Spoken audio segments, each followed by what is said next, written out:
Not selected, disqualified, rejected, out of the race, failure, jobless। अगर ये सारी चीजें रिजल्ट देखने के बाद आप कई बार फेस कर चुके हो, कई बार एग्जाम में बैठने के बाद भी आप ये सारी चीजें बार बार अपनी लाइफ में फेस कर रहे हो, तो इस वीडियो को लास्ट तक देखिए।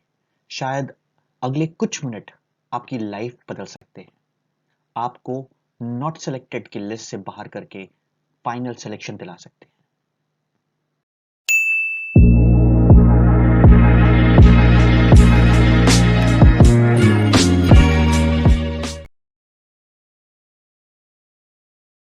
Why are you here in this life? आज आप इस मुकाम पे क्यों हो? क्यों आप अनसेलेक्टेड हो अभी तक? क्यों आपके पास जॉब नहीं है? कई लोग ये सोच के ही घबरा चुके होंगे, अपनी हिम्मत हार चुके होंगे और अब या तो एग्जाम छोड़ रहे होंगे या फिर वो जिंदगी में आगे बढ़ने के बारे में सोच नहीं पा रहे होंगे। लेकिन याद रखिए, failure is simply the opportunity to begin again, this time more intelligently. Henry Ford ने कहा था, असफलता फिर से शुरू करने का अवसर है, इस बार अधिक बुद्धिमानी से। बुद्धिमानी से करना है, टाइम बाउंड तरीके से करना है, तभी कंपटीशन में सक्सेस मिलेगी। उन्हीं गलतियों को समझने के लिए जो आपने पास में की हैं, जो कारण थे जिसके वजह से आप आज यहां पे हो अपनी लाइफ में, इस वीडियो के द्वारा मैं आपको बताऊंगा कि कैसे इसको ठीक करके आगे बढ़ना है। लेकिन इन कुछ लोगों को ही देख लीजिए। अनुप्रिया भारती 8 फेलियर्स के बाद बैंक में ऑफिसर बनी। अनिल नागर 25 फेलियर्स, उन्होंने कई साल तक पेपर दिए और वो कोई एग्जामिनेशन नहीं छोड़ते थे। Clerk, PO, IBPS, RRB, SSC, उन्होंने हर एग्जाम दिया, बट उन्होंने हिम्मत नहीं हारी और लास्ट में सिलेक्शन पाया। विकास 20 टाइम्स बैंकिंग एग्जामिनेशन में बैठे, 20 अलग अलग पेपर उन्होंने दिया। श्रुति मिश्रा 4 साल तक प्रिपरेशन करने के बाद फाइनली सिलेक्शन पा पाई। तो इन लोगों ने वो ऐसी क्या चीज की जिसके कारण अंत में इनको सफलता मिली, और क्या कारण था जिसके कारण इनको इतना टाइम लगा?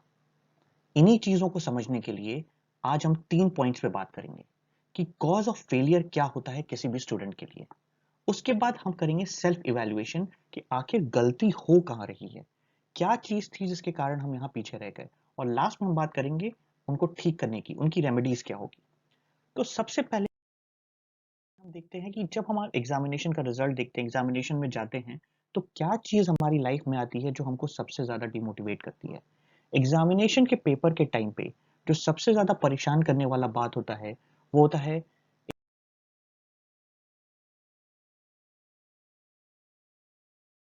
एग्जाम पैटर्न को नहीं समझ पाना। अक्सर बहुत से ऐसे स्टूडेंट्स होते हैं जो ये नहीं जानते कि वो जिस एग्जामिनेशन को दे रहे हैं, उस एग्जामिनेशन में वो पूछ क्या रहा है। Not knowing what the exam wants from you, आपसे चाहता क्या है वो पेपर। हर पेपर का कुछ अलग होता है। English, reasoning, maths, science, current affairs, GK, ये सारी चीजें एग्जामिनेशन में आएंगी, चाहे आप बैंक दे रहे हो चाहे एसएससी दे रहे हो। लेकिन हर एग्जामिनेशन में तरीका बदल जाएगा।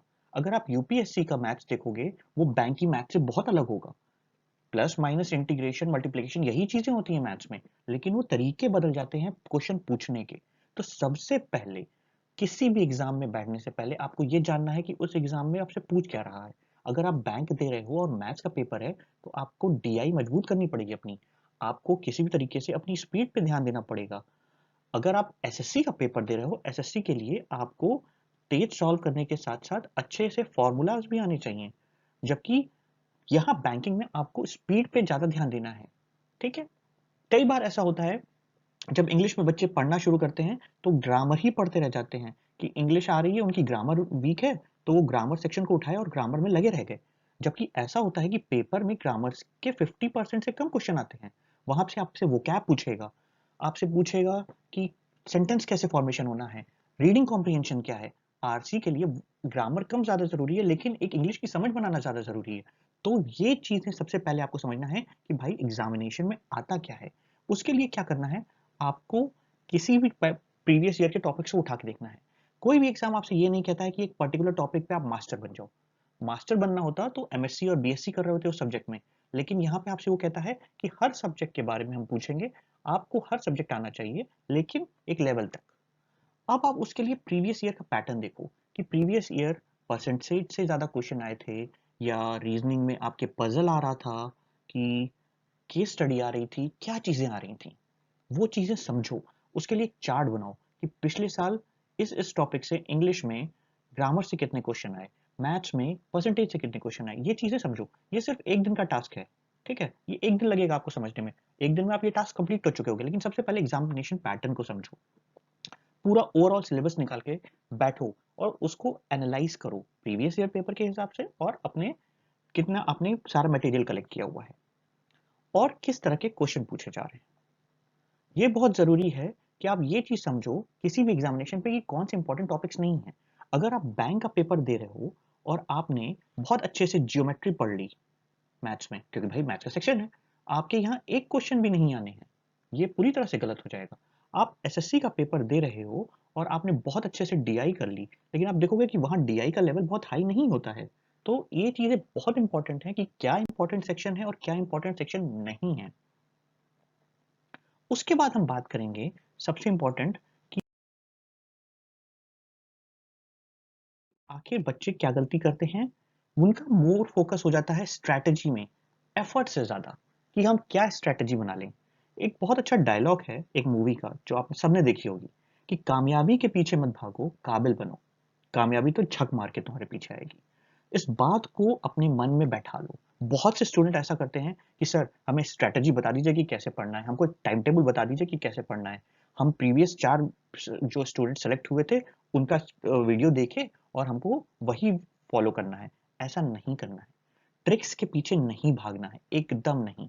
जब आप पूरी तरीके से पूरे तरीके से कॉन्सेप्ट को नहीं समझोगे, तब तक आप वहां पे पेपर में कुछ भी नया आ जाने पे हाथ खड़े कर दोगे। ये बहुत बच्चे गलती करते हैं कि फॉर्मूलाज पढ़ लिया, ट्रिक्स पढ़ ली, जब पेपर देखा पेपर में कुछ और पूछ दिया। परसेंटेज का क्वेश्चन था लेकिन वो ट्रिक नहीं लग रही थी, क्वेश्चन नहीं लगा उनसे वहां पे। दूसरी चीज, दूसरों से मत पूछिए कि आप क्या टाइम टेबल फॉलो करते हो। अक्सर ऐसा मैंने देखा है कि स्टूडेंट्स ये पूछते हैं कि मैं सुबह उठूं कि शाम को उठूं, कि मैं रात को पढूं, कि मैं इस टाइम जाऊं। आप अपने हिसाब से एक बेस्ट टाइम टेबल बनाओ। मैं ये नहीं कहता किसी से पूछना नहीं चाहिए, लेकिन किसी को आंख बंद करके नहीं फॉलो करना है। जो बच्चा सेलेक्ट हुआ उसके घर का, उसके काम का, हर चीज का माहौल अलग था आपसे। वो क्यों सेलेक्ट हुआ है? क्योंकि उसने अपने टाइम को अपने हिसाब से मैनेज करना सीखा। आप फॉलो करो कि आप किस टाइम उठ सकते हो, कौन सा टाइम आपके लिए बेस्ट है पढ़ने के लिए, किस टाइम आपको मिनिमम डिस्टर्बेंस होता है, चाहे आप काम कर रहे हो, चाहे आपको घर की कुछ चीजें में हेल्प करनी हो। वो सारी चीजें देखने के बाद अपने हिसाब से एक पर्टिकुलर टाइम टेबल पे काम करो। टाइम टेबल पे कैसे बनाना है, कैसे काम करना है, ये हमने कुछ एक वीडियोस में बताया है, और हम आने वाली वीडियोस में बताएंगे कि एक पर्टिकुलर टाइम टेबल कैसे आपको अपने हिसाब से बनाना चाहिए। उसके बाद स्ट्रैटेजी लोगों से पूछना कि भाई तुम्हारी क्या स्ट्रैटेजी थी। अरे सबकी स्ट्रैटेजी अलग होती है, ये चीज समझिए आप। बच्चे अक्सर इसी में टाइम वेस्ट कर देते हैं कि स्ट्रैटेजी, अच्छा तुम्हारी क्या स्ट्रैटेजी थी, तुमने मैथ्स कितने घंटे पढ़ी थी, तुमने जीके कितने घंटे पढ़ी थी। सबसे पहले तुम अपने एफर्ट्स पे फोकस करो कि तुम कितना एफर्ट डाल रहे हो। तुम्हारा अगर इंग्लिश अच्छा है तो तुम मैथ्स पे फोकस करो, अगर तुम्हारी मैथ अच्छी है तो रीजनिंग पे फोकस करो। जिस बच्चे का सिलेक्शन हुआ वो जरूरी नहीं है कि उन्हीं चीजों में वीक हो जिसमें आप वीक हो। तो एफर्ट्स पे मोर कंसंट्रेट करना है, ध्यान किस पे लगाना है, काबिलियत पे, किसी चीज के पीछे भागना नहीं है आपको। उसके बाद जो मैं ये कहता हूं कि आपको ये देखना है कि आप कंसिस्टेंट हो कि नहीं। ये बहुत इंपॉर्टेंट है लाइफ में कि आप ट्राई करते रहो। आपने बहुत सी हॉलीवुड मूवीज देखी होंगी, मोटिवेशनल कोट्स सुने होंगे, सबने ये बात कही होगी कि सबसे इंपॉर्टेंट है slow and steady wins the race. सबसे इंपॉर्टेंट पॉइंट है कि अगर आप लगातार कर रहे हो, अगर मैं आपसे ये कहूं कि आप मैथ्स के 10 क्वेश्चन रोज लगाओ, ज्यादा क्वेश्चन नहीं, लेकिन रोज आप 10 क्वेश्चन रोज लगाते हो, 7 डेज के लिए आप 70 क्वेश्चन कर लेते हो। आपका यहाँ पे 10 क्वेश्चन कराने में लेट्स से 20 मिनट्स लगा, आपने यहाँ पे 70 क्वेश्चंस कर लिए एक वीक में। लेकिन आप कहोगे कि नहीं मैं सिर्फ संडे को पढ़ाई करूंगा और संडे को मैं 70 क्वेश्चन एक बार में करने बैठूंगा, तो वो आपके लिए कितना हेक्टिक होगा। और अगर आप वो नहीं कर पाओगे तो कितना डिमोटिवेट होगे। यहाँ पे मान लो अगर आप किसी एक दिन नहीं कर पाए, आप 6 दिन पढ़ पाए, तो आप एटलीस्ट फिर भी उस दिन 60 क्वेश्चन उस वीक में किए रहे होगे। अगर आप ये चीज थी थोड़ा सा और बढ़ा दोगे स्पीड के साथ, तो ये 120 क्वेश्चन हो जाएंगे। तो इन चीजों को समझना है कि कंसिस्टेंसी लगातार बनाए रखनी है। थोड़ा थोड़ा करना है लेकिन लगातार करना है। एक चीज है कि लैक ऑफ कंसिस्टेंसी के बिना आपका इंटरेस्ट खोने लगेगा। आप सोचोगे कि मंडे को तो मैंने पढ़ाई नहीं की थी, चलो ट्यूसडे को देख लेते हैं क्या करना है नहीं करना है, अच्छा ठीक है। तो ये चीजें आती हैं तब जब आप अपना कॉन्फिडेंस, अपना इंटरेस्ट लूज करने लगते हो। तो इसको लूज नहीं करने का एक सिंपल तरीका है, थोड़ा करो लेकिन रोज करो। अगर आपको थोड़ा सा तबीयत ठीक नहीं लग रही है या आप किसी पर्टिकुलर काम में बिजी हो गए, नो इश्यूज, करो। आप रोज 50 क्वेश्चन का टारगेट रखे थे, कोई बात नहीं, आप सिर्फ 10 क्वेश्चन करके सो। तो सोते समय आपको फिर ये कॉन्फिडेंस होगा कि हाँ मैंने कुछ किया है आज।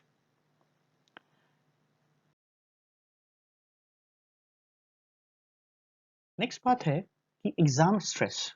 अक्सर पेपर के टाइम पे बहुत बच्चे जो तैयारी भी किए होते हैं, वो एग्जाम स्ट्रेस में डर जाते हैं कि भाई घर वाले क्या सोचेंगे, पापा क्या सोचेंगे, मम्मी ने क्या बोला था, मेरे साथ वाले का तो सिलेक्शन हो गया, मैं अभी तक नहीं सेलेक्ट हुआ, क्या करूं क्या नहीं करूं।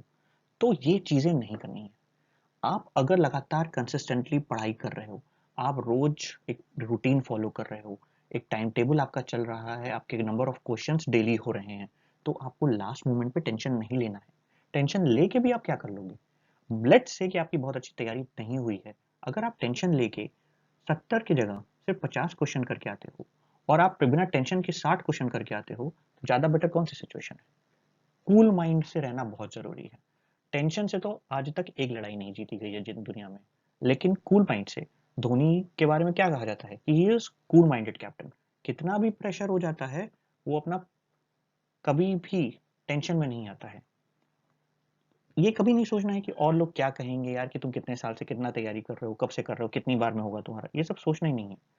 तीसरी चीज जो बहुत इंपॉर्टेंट है, एग्जाम स्ट्रेस जो सेंटर पे होती है पर्टिकुलरली, कि पेपर में कुछ ऐसा क्वेश्चन दिख जाता है कि बच्चों को लगता है कि ये तो मैं पढ़ के नहीं आया, ये तो प्रैक्टिस ही नहीं की, या इस तरह के क्वेश्चन के बारे में मुझे आइडिया नहीं है। तो मैक्सिमम केसेस में अगर कुछ टफ आता है तो हमेशा याद रखो कि वो टफ सबके लिए होगा। बहुत लोग उसको नहीं कर पाएंगे। उस पेपर में फिर कट ऑफ जो होती है वो लो जाती है। ठीक है, तो सबके लिए लो होती है, सिर्फ आपके लिए नहीं होगी। तो वहां पे भी टेंशन नहीं लेना है, वहां पे भी सोचना है कि जितना मुझे आता है। कई बार ऐसा होता है, 2 क्वेश्चन किए, क्वेश्चन नंबर 1 नहीं हुआ, क्वेश्चन नंबर 2 नहीं हुआ, उसके बाद बच्चे टेंशन में आ गए, अब क्या करूं, अब एग्जाम में तो मेरा खराब हो रहा है एग्जाम। अरे क्वेश्चन करने के सिवा इसके बाद भी आपके पास 98 क्वेश्चन तो बचे हैं ना, उसमें तो फोकस करो। अपने आप को हार लोगे तो फिर नहीं कर पाओगे। और ये जो नेक्स्ट पॉइंट है वो बहुत इंपॉर्टेंट है, ये है माइंडसेट। कि आपका माइंडसेट निगेटिव नहीं होना चाहिए किसी भी तरीके से। क्योंकि जो भी आप सोच रहे हो, एक कहावत है ये, whether you think you can or you can't, you are right. जो ये सोच लेता है कि वो नहीं कर सकता, और जो ये सोच सकता है कि वो कर लेगा, दोनों ही सही होते हैं। क्योंकि जिसने ये कह दिया कि मेरे से नहीं होगा, वो नहीं कर पाता है। और जिसने ये कहा कि भाई मुझे करना ही करना है चाहे कुछ हो जाए, वो करके दिखाता है, सिलेक्शन लेके दिखाता है। तो पहले ही जिसने हारी मान ली उसने वो भी सही हो गया, और जिसने लास्ट तक लड़ाई की वो भी सही हो गया। तो आपका माइंड सेट जो है पॉजिटिव है, तो आप दुनिया जीत सकते हो। और ये जो चीज मैं बता रहा हूं, ये हर अलग अलग पैथोलॉजी में, हर अलग अलग सोसाइटी में माना गया है। हिंदी में भी इसके लिए कहावत है कि मन के हारे हार है, मन के जीते जीत। तो हमसे बहुत पुराने जो पूर्वज थे, ये सब कहावत कह के चले गए, तो इसका कुछ सोचिए कि कुछ तो बात रही होगी तभी ये कहा गया होगा। तो माइंड सेट निगेटिव नहीं करना है, खुद पे भरोसा रखना है। ये नहीं होना है कि नहीं मेरे से नहीं होगा, मैंने तो 3 दिन पढ़ाई नहीं की, अब मैं क्या करूं, मुझसे सिलेक्शन नहीं हो सकता। कोई बात नहीं, आपने 3 दिन पढ़ाई नहीं की, ठीक है, अगले 3 दिन एक्स्ट्रा पढ़ाई करो, थोड़ा ज्यादा मेहनत करो, हिम्मत नहीं हारनी है। पीयर प्रेशर में कभी भी मत आना कि यार वो एक बार में अटेम्प्ट में उसका सिलेक्शन हो गया, मैं 3 बार से एग्जाम दे रहा हूँ, मेरा सिलेक्शन नहीं हो रहा है, मैं कब से कर रहा हूँ, मेरा सिलेक्शन नहीं हो रहा है। इस प्रेशर में बिल्कुल नहीं आना है। और पास रिजल्ट के बारे में तो बिल्कुल नहीं सोचना है। क्योंकि अक्सर मैक्सिमम नंबर ऑफ स्टूडेंट्स कहते हैं कि लास्ट ईयर तो पेपर इजी था, मेरा नहीं हुआ, तो इस बार भी मेरा नहीं हो पाएगा। मैं तो पिछले 2 बार से तैयारी कर रहा था, 2 बार मैं फेल हो गया, मैं पीओ में भी नहीं निकला, क्लर्क में भी नहीं निकला, मेरा एसएससी में भी नहीं हुआ, मेरा आरआरबी में भी नहीं हुआ, तो मैं कहीं नहीं होगा। पास्ट रिजल्ट नहीं सोचना है, हर एक दिन एक नई जंग है। आपको सिर्फ एक बार सिलेक्शन पाना है। कोई भी इंसान एक बार में सेलेक्ट नहीं होता। कुछ लोग एक्सेप्शनल होते हैं, लेकिन अगर उनकी कहानी, उनकी पूरी स्टोरी आप उठा के पढ़िएगा तो वो पिछले 1 साल से 2 साल से एग्जाम से पहले ही से तैयारी करके हो रहे होते हैं, या उनका कुछ बेस उस हिसाब से मजबूत रहता है कि वो निकाल पाते हैं। सडनली कोई उठ के आता है और कहता है कि मैं पेपर दे दूंगा, उसका सिलेक्शन हो जाए, ऐसा नहीं होता है। तो पास्ट रिजल्ट से घबराना नहीं है। अब ये सारी चीजें निगेटिव बात हो गई। अब हम बात करेंगे कि अपने आप को अब कैसे इवेल्युएट करना है। ये सारी चीजें जो गलतियां होती हैं, इसमें हम क्या गलती कर रहे हैं अपने ऊपर। अब ये चीजें याद रखो, ये बात हमेशा याद कर लो कि कुछ तो वजह होगी, यूं ही कोई बेवफा नहीं होता। एग्जामिनेशन से आपका प्यार होना चाहिए, सिलेक्शन आपका जुनून होना चाहिए, सिलेक्शन आपका फाइनल, जिसको कहते हैं कि this is my final destination, वो होना चाहिए। तो अगर आपको सिलेक्शन ने रिजेक्ट किया है, उसने आपसे बेवफाई निभाई है ना, तो कुछ कारण रहा होगा, कोई ना कोई कमी आप में रही होगी, जिसके कारण आज वो आपके साथ नहीं है। लेकिन अगर आप सेलेक्ट हो जाओगे तो वो सिलेक्शन आपको कहेगी आ जाओ, मैं अब तुम्हारे साथ हूँ। तो उसके लिए सबसे पहले अपनी वीकनेस को फाइंड करिए कि आप क्या गलती कर रहे हो। क्या आप कंसिस्टेंट हो? क्या आप अपना 100% दे रहे हो? क्या आप अपना सारा टाइम यूटिलाइज कर रहे हो? आप एक particular perfect time table follow कर रहे हो? क्या आप निगेटिव नहीं हो रहे हो? आपका माइंडसेट सही चल रहा है? ये सारी चीजें सोचना है आपको। उसके बाद आपको अपने स्ट्रेंथ्स को समझना है। देखिए, मेरी कमी क्या थी मुझे समझ में आ गया। मैं सिर्फ सब्जेक्ट की बात नहीं कर रहा हूँ, मेंटल लेवल पे भी बात कर रहा हूँ कमियों की। तो अगर आपकी मैथ्स में कमी थी, आपकी रीजनिंग में कमी थी, तो वो फाइंड करिए कि मैं मैथ्स में क्या हर क्वेश्चन मुझसे नहीं होते? कुछ तो होता होगा, स्लो होता होगा, लेकिन होता तो होगा। तभी तो आप यहाँ बैठे हो, तभी तो आप कलेक्ट सोच रहे हो कि सिलेक्शन लेना है। तो अपनी उस कमी को फॉलो करो और उसको खत्म करने के लिए अपनी स्ट्रेंथ को खोजो। स्ट्रेंथ क्या है? कि मैं 2 घंटे लगातार पढ़ाई कर सकता हूँ, या मेरा इंग्लिश में ठीक नंबर आ जाता है, मैं रीजनिंग में पजल कर लेता हूँ, लेकिन ब्लड टेस्ट नहीं, ब्लड रिलेशन नहीं होता। जो भी होता है, जो भी चीजें हैं, जो भी चीजें आपकी स्ट्रेंथ में, एक लंबी लिस्ट बनाइए, इसकी एक लंबी लिस्ट बनाइए। और उसके बाद अपनी गलती खोजिए कि आपकी क्या गलती थी। वीकनेस हो गई कि मेरी ये कमी है कि भाई मैं यहाँ पे अपना टाइम नहीं दे पा रहा। गलती क्या कर रहे हो? गलती मतलब कि मुझे पढ़ना चाहिए था, मैंने टाइम टेबल भी अच्छा बना लिया, लेकिन मैं उसको फॉलो नहीं कर रहा हूँ। ये गलती है, ये वीकनेस नहीं है, ये गलती है आपकी। आपने टाइम टेबल ही नहीं बनाया, तब तो आपकी बहुत बड़ी गलती है। अगर आपने यही नहीं डिसाइड किया कि आपका एग्जाम का सिलेबस क्या है, पैटर्न क्या है, तो ये गलती है।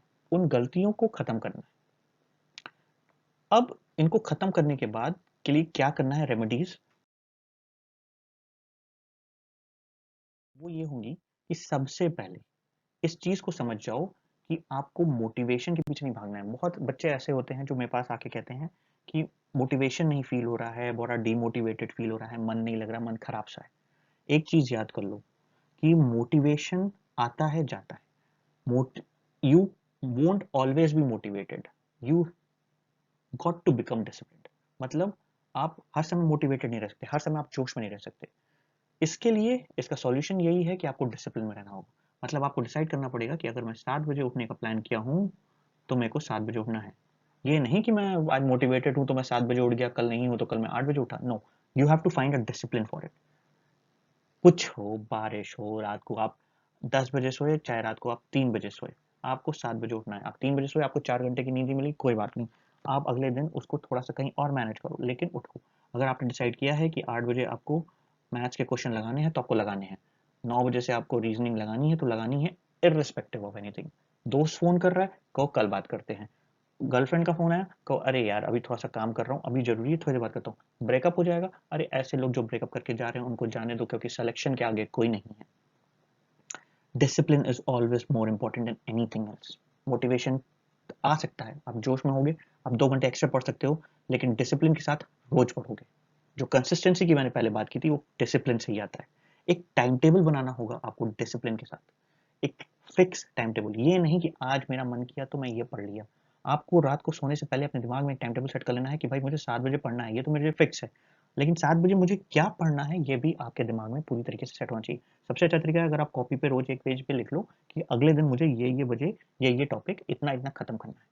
थोड़ा बहुत आगे पीछे होगा, अगर आप 20 क्वेश्चन कहोगे तो हो सकता है आप किसी एक क्वेश्चन में फंस जाओ, आपको टाइम लगेगा उसको समझने में, लेकिन वो चीज करनी है। ठीक है। उसके बाद प्रॉपर रेस्ट भी जरूरी है। ये नहीं कि मैंने सोच लिया कि मैं 15 घंटे 20 घंटे रोज पढ़ाई करूंगा, ये नहीं हो सकता। 10 आवर्स मोर है, 10 इनफ है, 7 आवर्स निकाल रहे हो तब भी ठीक है, लेकिन एक निकालना शुरू करना है। अननेसेसरी अपने आप को थकाना नहीं। एग्जामिनेशन आ जाएगा, आपको एक वीक खूब मेहनत करो, आप 15 घंटे भी पढ़ लो, ठीक है, लेकिन अपने आप को हेल्दी रखने के लिए प्रॉपर रेस्ट जरूरी है, क्योंकि अगर आपका ब्रेन थक गया तो फिर आप पढ़ नहीं पाओगे। उसके बाद सबसे इंपॉर्टेंट आता है कि मैंने भाई टाइम टेबल बना लिया, मैंने ये भी कह दिया कि मैं सारी चीज़ें फॉलो भी करूंगा, तो उसको ट्रैक करो। आपने अगस्त मंथ के लिए, सितंबर मंथ के लिए, अक्टूबर मंथ के लिए, जनवरी मंथ के लिए, जो भी आपके मंथ नेक्स्ट हैं, उसके लिए एक सेट बनाओ कि मेरे को ये टॉपिक इस पर्टिकुलर सब्जेक्ट में खत्म करना है। और जब वो दिन खत्म होने लगे, आप डेली 1 2 3 डेट के हिसाब से करो कि फर्स्ट वीक में आपने ये कवर कर लिया, सेकेंड वीक में आपने ये कवर कर लिया, ये सारी चीजें मेरी कवर हो रही हैं। एक चार्ट बनाओ। ये चार्ट कहीं पे आप एक A4 शीट ये ले सकते हो, या एक कॉपी खरीद सकते हो, एक 20 रुपए की कॉपी खरीद लो, या एक अच्छी सी मोटी सी कॉपी खरीद लो, जिसमें आप डेली का नोट कर सको कि ये टारगेट था, सॉरी, ये टारगेट था और ये चीजें मैंने अचीव कर ली है, ये चीजें मैं कंप्लीट कर ले रहा हूँ, यहाँ मैं पीछे छूट रहा हूँ, तो आपको ये पता चलेगा यार मैंने 20 क्वेश्चन मैथ्स का टारगेट किया था रोज के हिसाब से, मुझे एक वीक में 7 डेज में 20 क्वेश्चन के हिसाब से ओवरऑल 140 क्वेश्चन करने थे, लेकिन इस वीक मैंने सिर्फ 100 क्वेश्चन किए। तो आपको एक आइडिया होगा कि हाँ मैंने क्या किया। अब इसका दूसरा फायदा क्या होगा, जब आप ट्रैक करोगे, आप ये लिखोगे कि भाई मैंने 100 क्वेश्चन ऑफ रीजनिंग किए हैं इन 1 वीक। मैं पूरे एक महीने में 4 वीक्स होते हैं, तो मैं 400 क्वेश्चन कर चुका हूँ, 400 क्वेश्चन।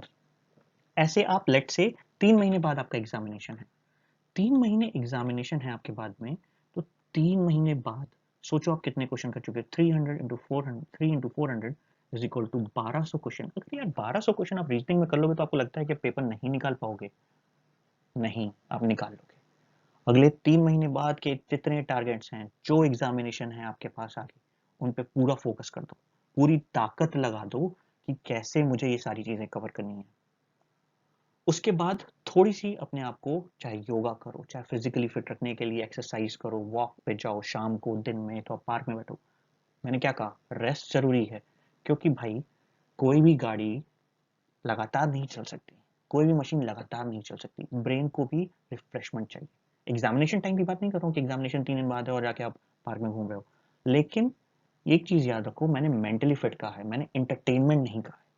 ये नहीं कि आप यूट्यूब पे गाना सुन रहे हो, वीडियोस देख रहे हो, गेम खेल रहे हो, नो। आप गेम फिजिकली खेलो, बैडमिंटन खेल लो थोड़ी देर, आप बास्केटबॉल खेल लो, फुटबॉल क्रिकेट जो भी खेलना है खेल लो, योगा कर लो। योगा आप फाइंड करोगे कि जितने भी बच्चे सेलेक्ट हुए हैं, उनमें से मैक्सिमम 80% बच्चे कहेंगे कि या तो वो टहलने जाते थे, या तो वो शाम को वॉक करते थे, या कोई मेडिटेट करता था। इसमें क्योंकि वो जानते हैं कि मेंटल और फिजिकल हेल्थ नहीं होगी तो पढ़ाई नहीं हो पाएगी। मैंने क्या कहा था, ब्रेक फ्रॉम ऑल डिस्ट्रैक्शन, मतलब कि फोन वोन को छोड़ दो भाई, अपने दोस्तों को छोड़ दो, फोन छोड़ दो, ये चीजें छोड़ दो जो आपको डिस्ट्रैक्ट कर रही है, जो आपके पढ़ाई के बीच में आएंगी उनको छोड़ देना है। अगर आप फोन यूज कर रहे हो ज्यादा, फोन को ट्रैक करो कितना यूज कर रहे हो, फोन यूज कर रहे हो ज्यादा, फोन को यूज करना बंद करो। बहुत ज्यादा घूम रहे हो दोस्तों के साथ, उसको कम करो। और ये सारी चीजें करने के बाद ये एक विजन बोर्ड का प्रिंट आउट निकाल लो। मैं ये चाहता हूँ कि हर एक स्टूडेंट इसका प्रिंट आउट निकाले। सबसे पहले फाइंड करो कि आपकी क्या बात है, कि आप यहाँ क्यों हो, जहाँ पे आप हो वहाँ पे आप क्यों हो, आपने क्या गलतियां की हैं। उसके बाद आप करोगे फाइंड आउट योर वाई, क्यों इंप्रूव करना चाहते हो, क्या चाहते क्या हो अपनी लाइफ में, और क्यों ये बार बार मिस्टेक कर रहे हो। फिर उसके बाद अपना मोटिवेशन फाइंड करो कि भाई सेलेक्ट क्यों होना है, कौन आपका वेट कर रहा है, घर वाले क्या चाहते हैं, घर वाले कौन सबसे ज्यादा उससे अफेक्टेड होगा, घर वाले, आपके अपने, आपका करियर, आपका फ्यूचर का फैमिली जो होगा, आपकी वाइफ, आपके बच्चे, वो सारे अफेक्ट होंगे। अगर आप ऑफिसर होंगे तो आप उनको क्या लाइफ दे सकते हो। उसके बाद अपने जितने डिस्ट्रैक्शंस हैं उनको ब्लॉक करना है, जो भी है, फोन या फिर गेम या फिर कोई भी ऐसी चीज जो आपको डिस्ट्रैक्ट कर रही हो, फ्रेंड सर्किल या कुछ एक्स्ट्रा कॉल्स आपकी गर्लफ्रेंड की या कोई ऐसे फ्रेंड की, उनको बंद करना है। एंड उसके बाद री इन्वेंट योर सेल्फ, मतलब अपने आप पे जो हो, तुम आज ऑफिसर नहीं हो तो अपने आप को इन्वेंट करो, फिर से री इन्वेंट करो, डिजाइन करो, अपने मेंटल वेलनेस, फिजिकल वेलनेस पे काम करो। चेंज योर विजन, मुझे अच्छा सोचना है, बड़ा सोचना है, तभी ताकि मैं ऑफिसर कह सकूं अपने आप को। ठीक है, इसके बाद अगर आपको कोई भी डाउट हो, कुछ भी ऐसा लग रहा हो, तो आप कमेंट सेक्शन में पूछो। वीडियो को लाइक करो, सब्सक्राइब करो और शेयर करो सारे स्टूडेंट्स के साथ, ताकि हर कोई इस चीज़ को कर सके, समझ सके। All the best, good luck.